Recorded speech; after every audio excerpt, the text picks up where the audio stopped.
Biographical data shows that His Majesty grew up in foreign lands. Thus, when he consented to take upon himself the burden of kingship and the status as head of state, it could be the reason why His Majesty was intent on getting to know his subjects.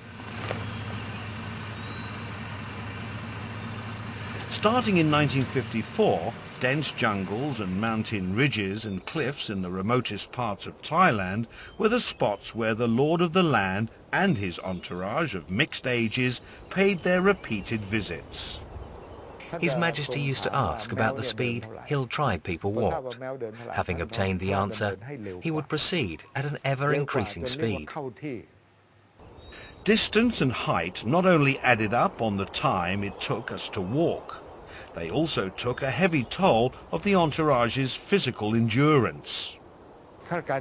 A sole high-ranking official could keep up with His Majesty, but then he looked up above him and fainted on the spot. His Majesty had to bend down to grab him. His name was Sichai. We then alternated between pulling him along and carrying him all the way up to the top of the cliff.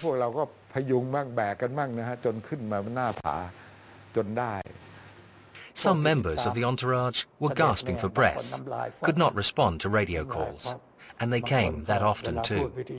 A voice would inquire how the persons were getting along. Of course, only the sound of hard breathing was heard in response. His Majesty was having such a good time.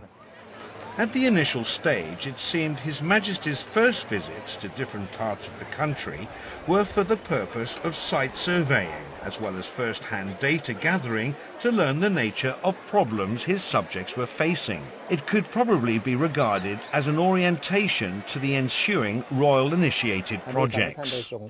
The visits enlightened His Majesty on the geographical features, the people's living quality and the various problems facing the people in each part of the country. These problems varied distinctly. The most fun came when it was time to break for lunch, not at noon, but around 2 p.m.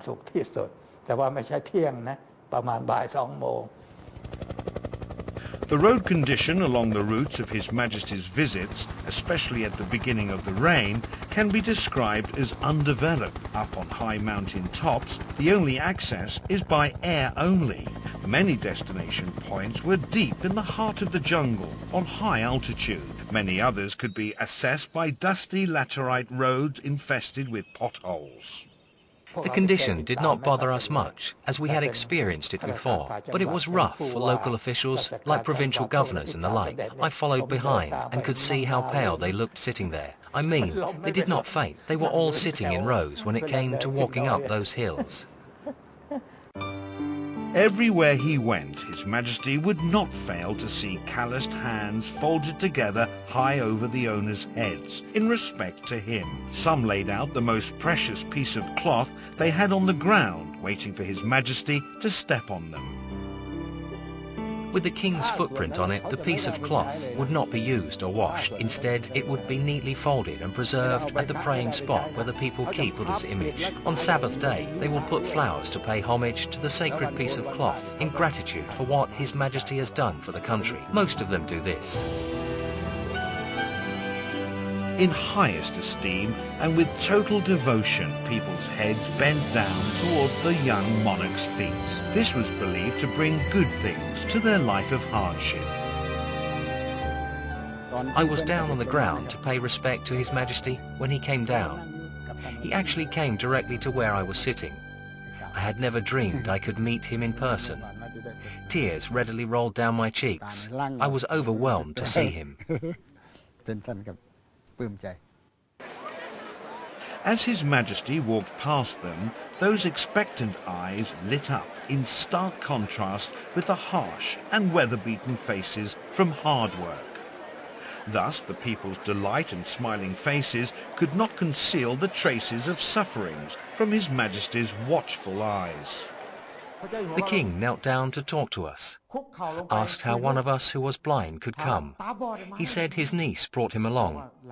Why did you want to come? Was the king's next question. His voice was so gentle and soft.